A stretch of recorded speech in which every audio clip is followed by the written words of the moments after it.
Most people think they know who Baby Keem is, and if you spend 5 minutes in any comment section, you'll see the same narrative repeated over and over again. There is a very specific image of him that the public has collectively agreed upon, and for a long time, that story seemed to make perfect sense for most of them, because it was a convenient way to explain his rise and his place within the industry.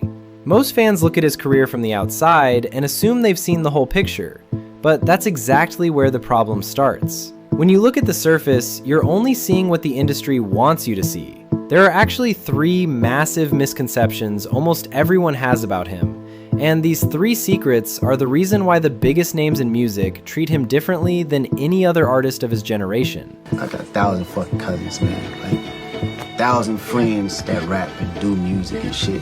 Out of all of them, he was the best one at 14, 15 years old. While everyone is busy arguing about the same few talking points, there is a much deeper story happening behind the scenes that completely flips the script on his entire career. If you think you know how he got here or what his actual role is in the game, you're likely missing the most important part of the puzzle. The first and most obvious thing people point to is the family connection, and it's the biggest reason why many rap fans refuse to give him his recognition. The Nepo Baby label is a heavy one to carry in hip-hop, because this is a genre built on starting from nothing and grinding your way to the top. When people see Keem, they just see Kendrick Lamar's cousin who got a golden ticket and skipped the line, while every other underground artist is struggling to get a single callback. It's easy to look at his career and assume that without that specific bloodline, he'd be another kid making beats in his bedroom that nobody would ever hear.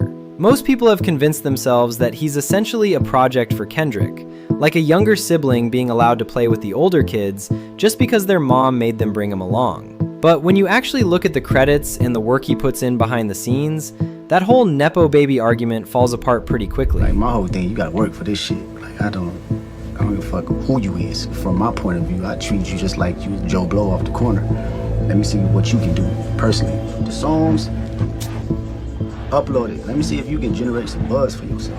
You have to realize that Keem is a legitimate musical genius who has been shaping the sound of his entire camp for years. Even Kendrick has gone on record calling him a genius because of how much he contributed to the production of an album as massive as Mr. Morale and the Big Steppers. As many people assume, he wasn't sitting in the corner watching Kendrick work. He was actually in the driver's seat for some of the most important creative decisions on that project. I wasn't surprised, you know why? Because it started off with beats. He started first sending me beats and shit. I was like, okay, I can see you do this. And he was really good. So I wasn't surprised at that. What I was surprised when he started rapping. I was like, damn, you actually good at this too. That threw me for a loop because he understood melodies and like patterns more than any young cat that I heard. Like, he's like, I got 1,000 fucking cousins, man. Like, 1,000 friends that rap and do music and shit. Out of all of them, he was the best one. That actually leads into the second big misconception people have about him, which is calling him a one-hit wonder who just got lucky with a viral moment. Because his song Family Ties was such a massive song and even won a Grammy, Family Ties, Baby Keem and Kendrick Lamar. There's this idea that he reached his peak early and everything else he drops is just filler. Most critics look at his high-pitched delivery and his quirky style as a gimmick that was only meant to last for one summer, and they've convinced themselves that he doesn't have the depth to sustain a real career, and his streaming numbers are only high because people are waiting for the next Kendrick verse. It's a very easy way to dismiss him as a moment rather than an actual force in the industry, but the data tells a completely different story. If you actually look at the numbers, he's consistently pulling in over 15 million monthly listeners, even when he isn't dropping music.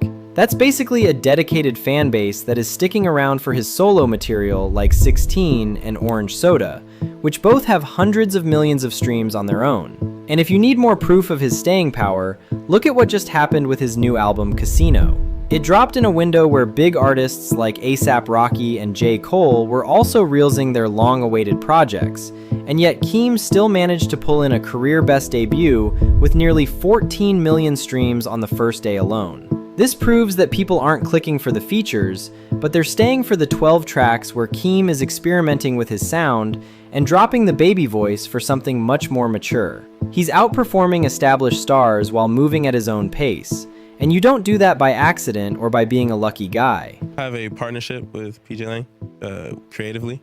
So they handle a lot of aspects creatively, and we work as a team to contribute to each other's goals and things like that. The third and probably most frustrating thing people say about Keem is that he's inconsistent, or that he just doesn't care enough to drop music regularly. Since it took nearly 5 years to get a follow-up to the Melodic Blue, the internet started labeling him as another lazy artist who got a taste of fame, and then once he got his check, he checked out. In a time where rappers drop 3 projects a year just to stay in the conversation, when Keem goes quiet for a few years, people assume he's lost his spark, or that he's just sitting on a beach somewhere enjoying his Grammy money. But if you actually look at what was happening behind the scenes during that long wait, it becomes clear that Keem was doing more work than almost anyone else in the industry. I was like, I didn't know how it was gonna work. Like, am I a producer, or am I, like, what am I? Like, I wanna be an artist, but does everybody else, like, know that? Like, you know what I mean? So while the public saw a gap in his discography, he was actually becoming the creative engine for PgLang. He was in the studios helping Kendrick build the entire world of Mr. Morale and the Big Steppers. He was busy learning how to direct films, how to produce for other artists, and how to build a brand that doesn't rely on the constant fast food cycle of the modern music business. He was choosing to be a student of the game rather than a slave to the algorithm. And we now know that his silence was actually a period of intense personal struggle that most fans were completely blind to.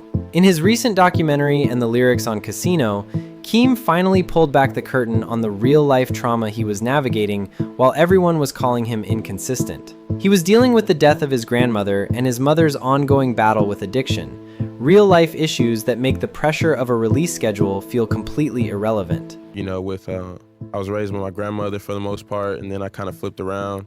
I was with my mom for a stint.